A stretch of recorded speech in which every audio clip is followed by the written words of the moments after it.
Tidak jarang kita tersesat dan kehilangan arah ketika kita mengunjungi suatu daerah baru.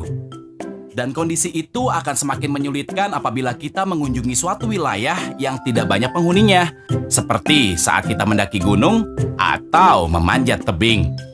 Dan karena itu, agar tidak tersesat dan sampai tujuan dengan tepat waktu, kita bisa menggunakan peta yang terdiri dari gabungan titik-titik koordinat sebagai petunjuk jalan.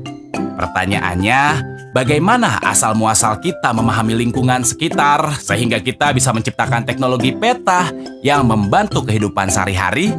Pada 300 tahun sebelum Masehi, tidak ada satupun orang yang mengetahui bagaimana cara untuk menjelaskan bentuk dari benda-benda yang mereka lihat di lingkungan sekitar. Mereka tidak dapat menjelaskan dengan baik bentuk batu itu apa, atau bahkan bentuk rumah mereka sendiri.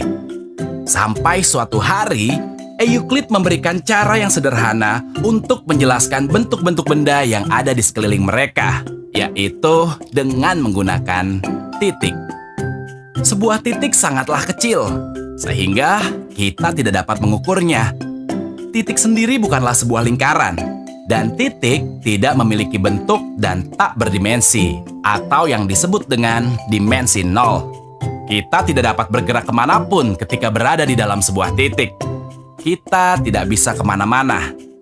Buatlah dua titik, kemudian hubungkan kedua titik tersebut, maka akan menjadi suatu garis. Lebih banyak titik, maka lebih banyak lagi garis-garis yang dapat dibuat dan dapat membentuk suatu bangun datar hingga bangun ruang.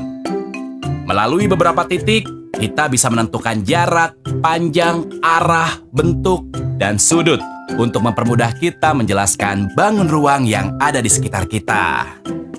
Sekarang kita tahu bagaimana asal-muasal dari teknologi peta dan bagaimana titik-titik koordinat bekerja menggunakan teori geometri titik untuk membantu kita menandai lokasi rumah dan lokasi tujuan sehingga sampai ke tempat yang dituju.